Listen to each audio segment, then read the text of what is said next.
Prenez place sur le monticule et bienvenue dans First Pitch, le podcast MLB des équipes de The Playoff FR. Et ouais, retour du podcast hebdomadaire. Et cette semaine, c'est uniquement moi que vous allez retrouver. Et ouais, parce que le J, c'est le S. Et du coup, vous avez que moi. The ground ball by Thomas play that should have been an out. And now the walk, and we'll see if he is able to recover with a big league hitter up there, Victor Robles. Right-hand batting right fielder lined out to Halter at third back in inning number one. And the first pitch from Estes. Swung on and fouled off on a pitch that hit him. He picks up the bat and throws it at Estes. He's been tossed. He is yelling at Joey Estes, and now he runs towards the mound. Et ouais, c'était un petit son pour commencer. J'ai tenté un truc. On verra ce que ça donne. Qu'est-ce que c'est ? C'est Victor Robles qui était sur réhab, qui nous a pété un câble après un hit by pitch et qui s'est amusé à lancer sa batte vers le lanceur, ce qui s'en est suivi par une éjection et sans doute une probable suspension à venir. Puisqu'en plus de ça, il a continué à péter les plombs dans le dugout et à lancer tout ce qu'il pouvait trouver sur le terrain. Voilà, c'était parce que j'étais tout seul et je me suis dit pourquoi pas essayer. Je ne sais pas du tout ce que ça donne, ce sera sans doute pourri, mais bon, il faut bien tenter des choses.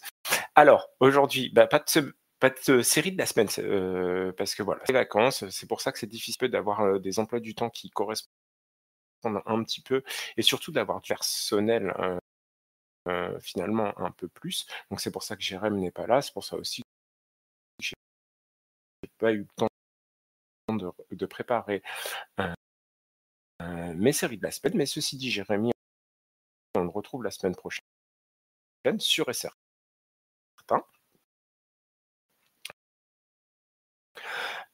Autre chose, Jérémy, la semaine dernière, nous a fait une dinguerie, c'est qu'il nous a sorti deux noms sortis de nulle part, deux vues juste, et il nous a fait un lui.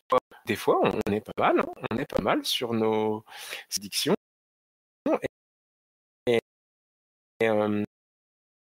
Je vais revenir dessus parce que j'ai vu un truc assez intéressant, c'est que est sorti des Brewers nommé Isaac Collins, et figurez-vous que ce rookie de 28 ans avait été drafté en Rule 5 draft par les Brewers.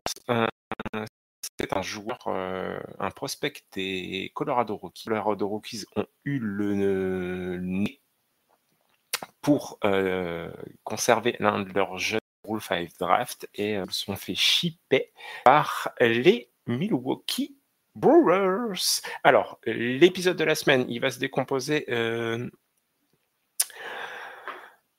la manière suivante, pas de série de la semaine, mais on va faire un point directement sur le classement, on va faire les Player of the Week, et puis après on va voir un petit peu les news principales en semaine. Je vais essayer de faire court et pas de nous faire un épisode de 1h30 tout seul. Donc voilà, allez. On démarre tout de suite sur cette course aux wildcards. J'y vais dans l'American League. On a toujours Toronto qui est leader de la division Est avec 73 victoires, 52 défaites. Un bilan sur les 10 derniers matchs de 6 victoires, 4 défaites conforte leur avance. Ils vont aller se déplacer à Pittsburgh cette semaine, dès ce soir, dans la nuit de lundi à mardi. Les Tigers reviennent et recollent pour cette qualification directe à l'ALDS.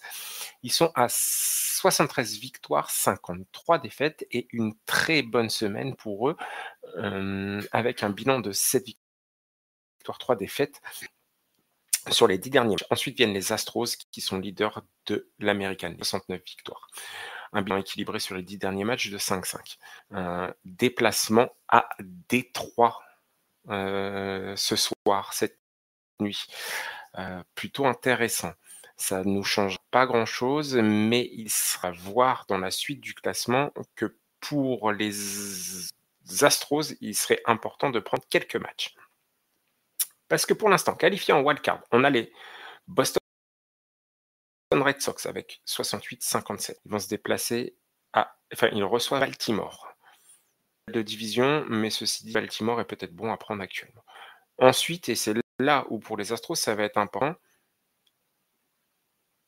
68 victoires, 57 défaites, on retrouve les Mariners qui sont sur une semaine mitigée parce qu'ils ont 2 défaites d'affilée là sur la série du week-end contre les Mets.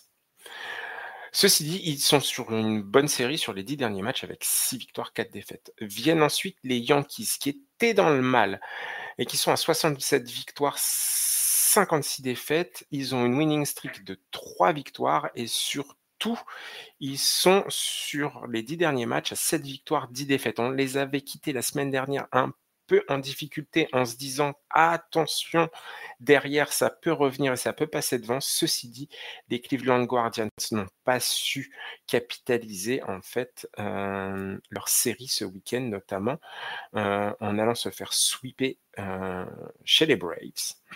Et donc les Cleveland est à 63 victoires, 60 défaites, un 5-5 sur les 10 derniers matchs. Et ouais, comme d'habitude, le 50%, bien connu à Cleveland. Et surtout, ils sont à 3 défaites d'affilée. Ils vont se déplacer dans l'Arizona. On reviendra tout à l'heure sur ces déplacements et ces confrontations à venir pour les équipes de l'AL. Viennent ensuite derrière les Kansas City Royals qui sont bien revenus avec une très bonne semaine. 7 victoires, 3 défaites sur les 10 derniers matchs, une winning streak à 3. C'est les seuls dans ce paquet d'équipes citées avec les Yankees qui ont une winning streak. Tous les autres sont sur de la losing streak. Derrière, ils calent. Je les avais vus plutôt bons après le All-Star break en me disant qu'il fallait faire attention et que ça revenait bien, mais là, en ce moment, ça cale. C'est les Texas Rangers qui sont à 62 victoires, 63 défaites. Ils passent dans le négatif. Un bilan de la semaine sur les 10 derniers matchs de 2 victoires, 8 défaites. Ça devient compliqué, ça cale, mais on va avoir un affrontement la semaine prochaine entre les Royals et les Rangers. Ce sera au Kauffman Stadium. Ça risque d'être très très chaud parce que il n'y a qu'une victoire de différence finalement. Cette série peut donner de l'avance aux Royals qui peuvent passer devant les Guardians. Et si Texas gagne, Texas peut aussi passer devant les Guardians et également devant les Royals. Série plutôt intéressante. Le vainqueur marquera un petit peu le pas sur dans ce petit groupe de 3 in the hunt, comme on dit. Derrière suivent les Rays et les Angels. 61 victoires pour les Rays, 60 pour les Angels. On va pas se cacher, ça va être un peu plus compliqué pour ce groupe-là d'aller raccrocher. Déjà, ça va être pour le premier groupe, Guardians, Royals, Rangers, ça va être déjà difficile parce qu'il y a quand même plus de 3 matchs et demi d'écart pour aller chercher New York. Il va falloir espérer que New York s'écroule, mais c'est pas gagné, ou que les Mariners nous fassent une Mariners comme l'année dernière et s'écroulent en fin de parcours. J'y crois pas trop quand même sur les Rays et les Angels. Ceci dit, ça va être des équipes difficiles à prendre. Les Angels, je sais qu'ils ont l'habitude de se faire tailler, notamment dans le premier podcast hebdomadaire français sur le baseball. À jamais les premiers et surtout les meilleurs, disons-le. Ouais, Mike et Guillaume, enfin surtout Mike a tendance à tailler les Angels, mais soyons honnêtes, cette année, il y a quand même une belle dynamique qu'ils ont repris sur la fin de saison dernière. Notamment, je pense à Zach Neto l'année dernière qui a fait une bonne fin de saison et qui, dans nos conseils de classe, on avait noté que c'était plutôt une très bonne chose et que ça montrait vraiment de belles perspectives pour l'avenir. On a Mike Trout qui n'a pas fait une saison complète, mais qui a blessure en début de saison avec sa contusion au genou. il fait quand même une saison qui est quasi complète. Alors certes, c'est pas sur ses standards MVP, ceci dit, il est présent. On a aussi Joe Adell qui nous fait, qui revit dans cette saison. Et puis Hohopi qui nous fait également une bonne saison derrière le marbre. Il y a des bonnes choses. Alors, je pense que le pitching staff est pas au niveau, mais s'ils arrivent à faire quelque chose de bon à la off-season, ça pourrait être une équipe intéressante. Moi, je trouve que l'alignement est pas mal. Défense est pas si mal que ça. Après, ça reste les Angels et on a toujours du mine, etc. À voir. Bref, allez, je passe à la suite. C'est des équipes qui ont plutôt abandonné. Je vais pas Enfin voilà, les Twins, on en a parlé là, il y a la semaine dernière avec tout ce qui s'est passé et toutes les ventes.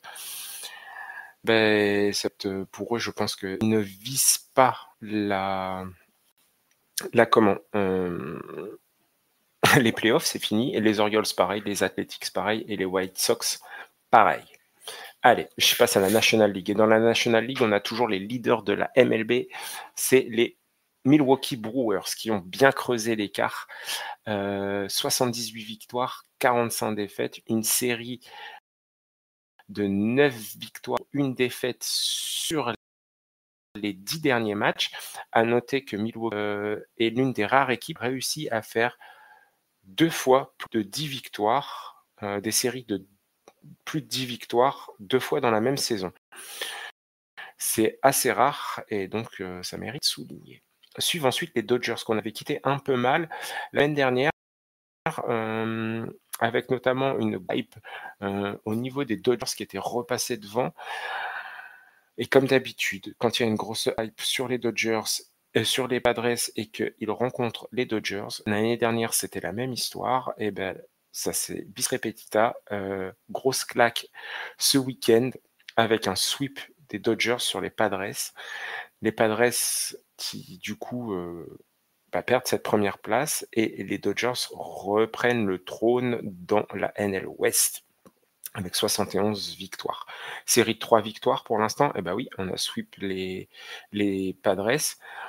Mitigé sur les 10 derniers matchs, 5 victoires, 5 défaites. Déplacement dans le Colorado, donc il se peut qu'ils augmentent leur avance un tout petit peu.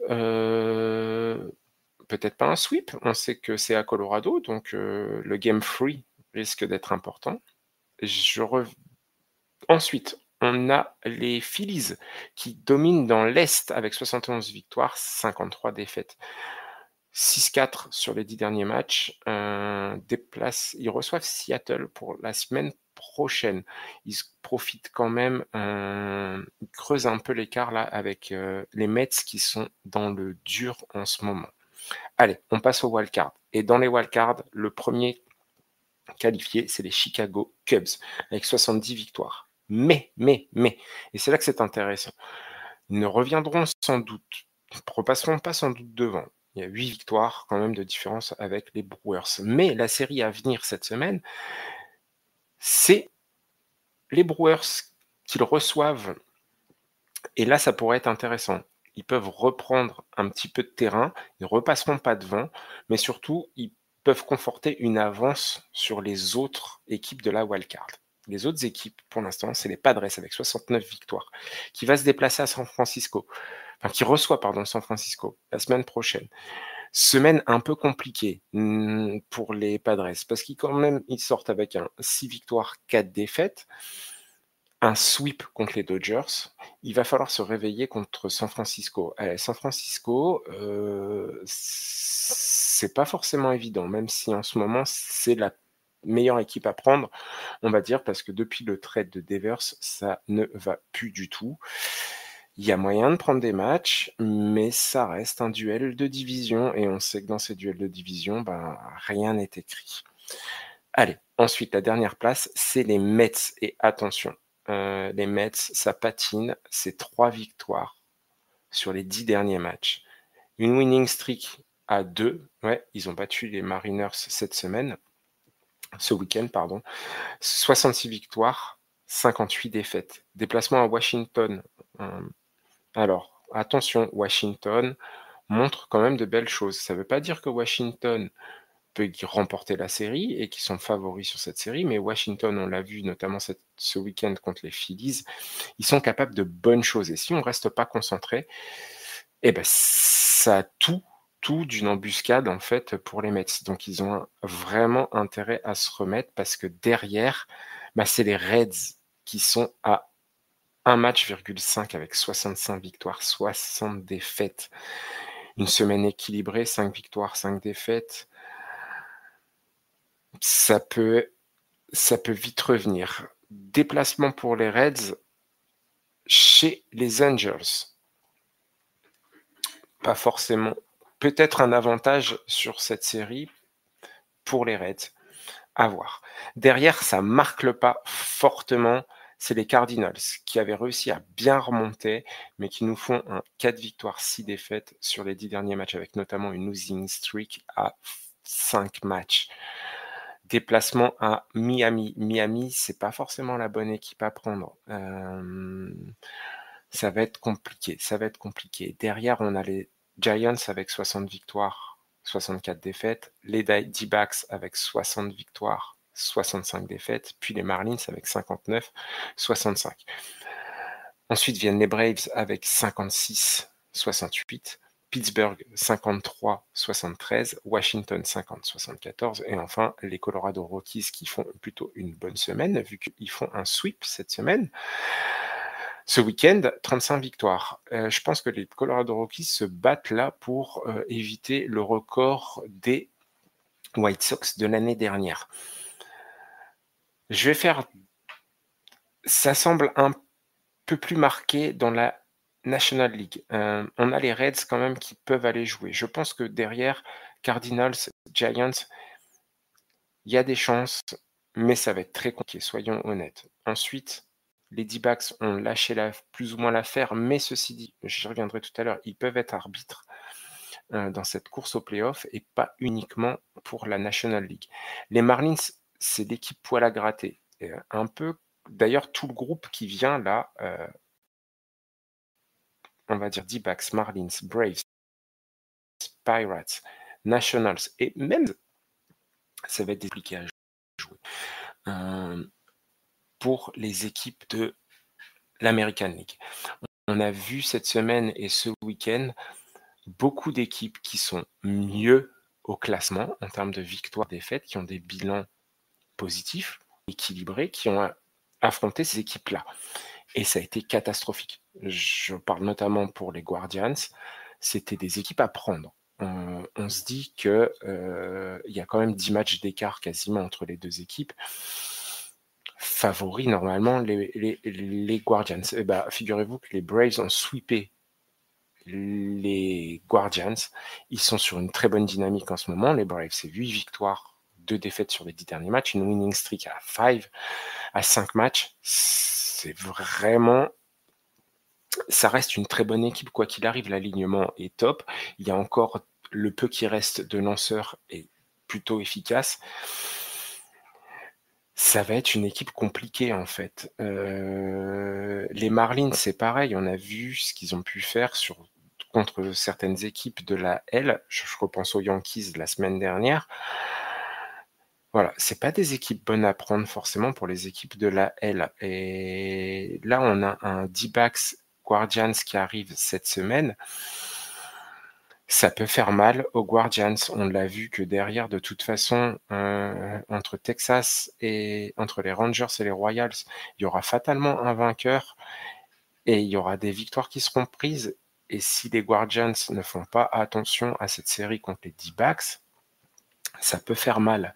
Et c'est là où je dis que toutes ces équipes-là de la NL, D-backs, Marlins, Braves, Pirates, National même, vont être des arbitres en fait dans cette course au playoff et ça va pas être forcément des équipes faciles à prendre. On a vu que les Pirates étaient capables de remporter des séries, ils sont aussi capables d'en perdre, mais ça peut être très difficile. Les Pirates affrontent Toronto, reçoivent Toronto cette semaine.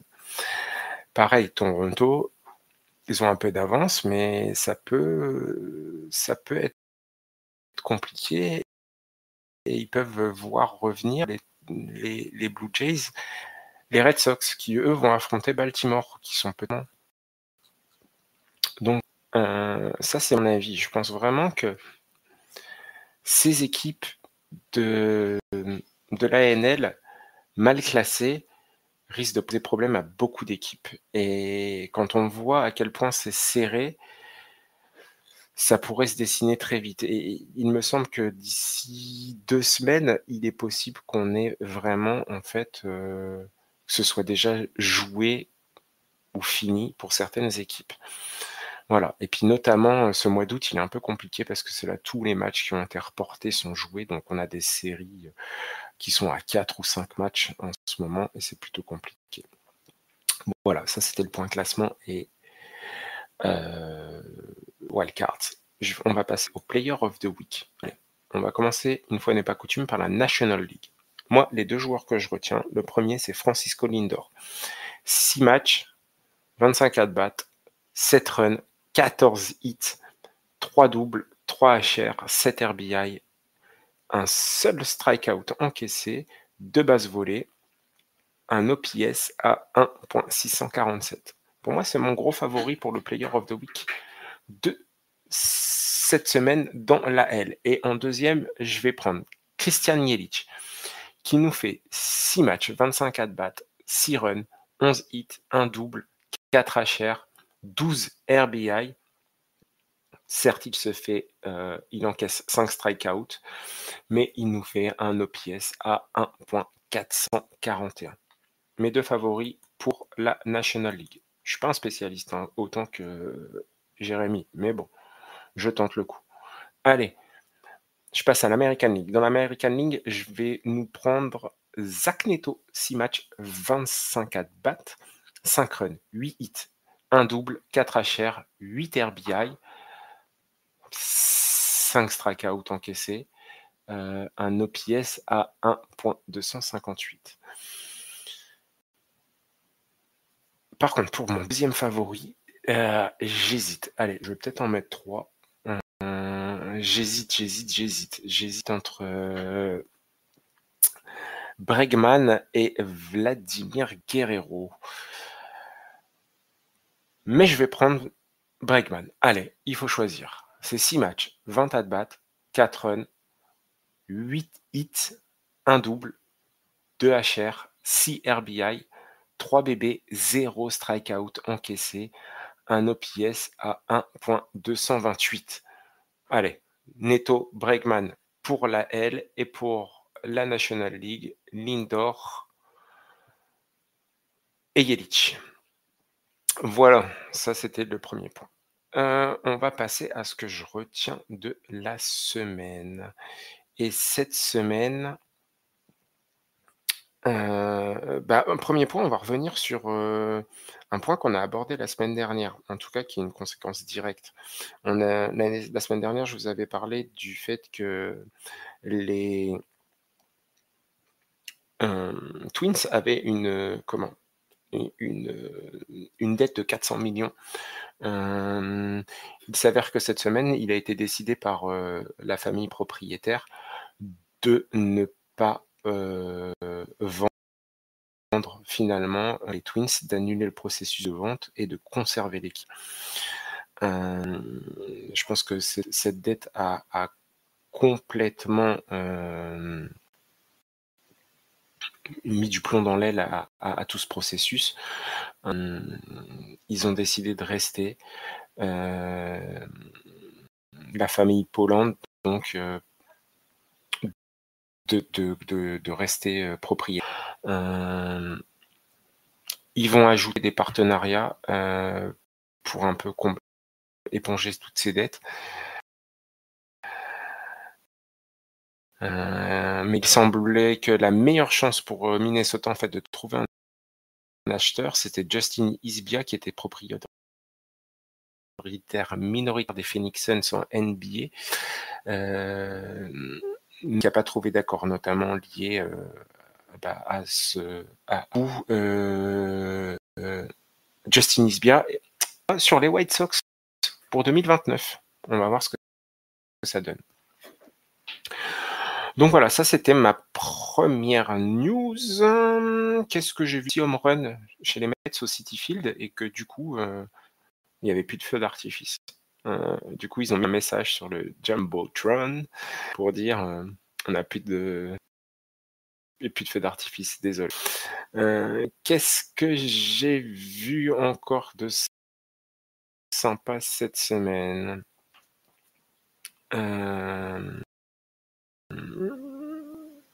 Ah oui. C'est Jérém qui m'a dit non. Oui, c'est arrivé il y a quelques minutes. On avait 24 heures après avoir frappé un grand slam. Il a été DFA. C'est Nathaniel Lowe qui a été DFA par les Nationals et qui a été re-signé il y a quelques heures, voire minutes, par les Boston Red Sox pour finir la saison. Donc voilà.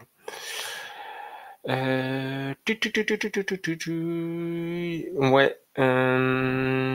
Édouard Julien, qui est le premier frappeur gaucher à réussir un home run contre Tarik Skubal cette saison. À noter, belle performance du Québécois. Jacob deGrom, le plus rapide à atteindre les 1800 cas en carrière, 240 matchs. L'ancien était détenu par Randy Johnson, 243 matchs. En termes d'inning pitch, le plus rapide avait été Chris Sale avec 1498 inning pitch. Jacob deGrom, 1492.2 inning pitch. Moi, je pense que le Comeback Player of the Year, il est pour lui. Qu'est-ce que j'ai vu cette semaine? Elly De La Cruz qui, en 2 pitchs, vole la seconde, puis la troisième et le marbre en 2 pitchs. J'ai toujours eu cette question, c'est est-ce qu'on peut considérer ça comme un HR? Parce que finalement, le deuxième batteur, il n'a toujours pas tapé la balle. Il est toujours en place, donc finalement, ça compte ou pas? On a eu aussi un ajustement des classements du farm system, on aime bien ça, entre la pré-saison et la mid-season.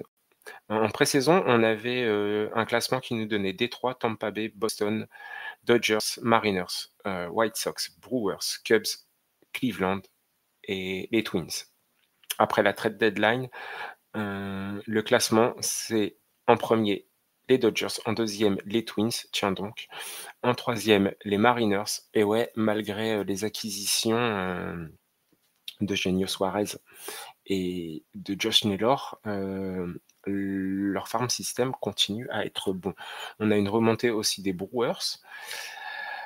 Suivent ensuite les Guardians, descente pour les Tigers qui passent de premier à 6e. Les Mets remontent de nulle part pour se classer 7e au ranking des farm systems. Ensuite viennent les Reds, les Pirates et les Tampa Bay Rays sont 10e. On a vu aussi blessure pour Johan Durant. Mauvaise nouvelle pour les Phillies. Il y a 2 jours, j'ai pas plus de nouvelles que ça. Josh Hader qui va être absent 3 semaines. Mauvaise nouvelle pour Houston. Il y a une liste des potentiels free agents qui est sortie pour l'intersaison 2025-2026.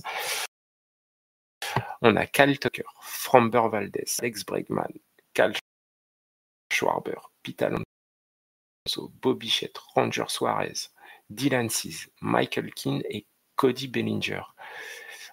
Ça risque d'être pas mal agité cette off-season qui arrive. Ryan Isley, ça va mal depuis son transfert chez les Mets. Une ERA qui est 44. Petit truc, Players Weekend, vous en avez sans doute entendu parler. Les joueurs viennent avec leurs casquettes personnalisées, leurs battes personnalisées, leurs gants personnalisés, leurs chaussures. On a vu un truc pas très cool. C'est Michael Stram à qui on a demandé de retirer son gant qui avait été signé par tous les joueurs de la Little League parce que ça posait problème visiblement aux Nats. Ça va pas très cool et un peu con, c'est dommage. Ketel Marté, le deuxième base des D-backs, ça se plaint beaucoup dans le dugout et dans le clubhouse des D-backs, notamment sur le fait que Marté a beaucoup de jours off. Il semblerait que de plus en plus de rumeurs font état d'un potentiel trade à venir dans cette off-season. Ce serait une grosse acquisition pour les gens qui veulent un second base performant. Ce qui devait arriver arriva. José Caballero a débuté un match en shortstop hier pour les Yankees et Anthony Volpi. On a payé les frais vu qu'il s'est retrouvé sur le banc. Ça devait arriver, on en avait parlé, ces moves qui avaient été faits par les Yankees laissaient suggérer que ça devait arriver. Et voilà, on ne sait pas si ça va durer ou pas.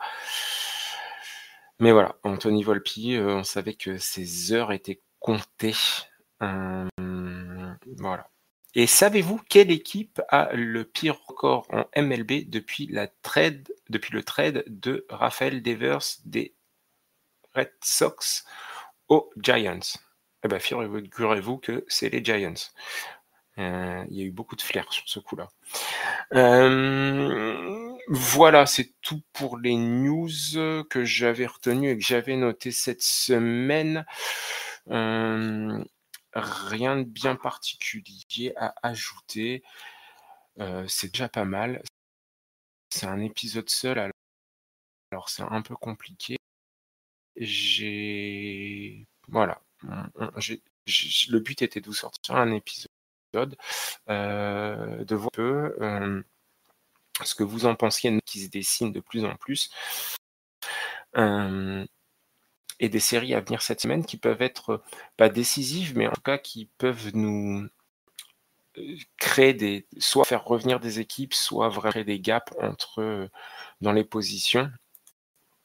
On rappelle notamment, on a un Kansas City Royals contre les Rangers qui va être très intéressant. On a également qu'est-ce que j'allais dire? Un Tampa Bay Rays New York Yankees qui pourrait être intéressant. On a un Brewers Chicago Cubs qui va être plutôt sympa à regarder. On a un Padres Giants qui pourrait être aussi intéressant. Et puis notamment, on a un Reds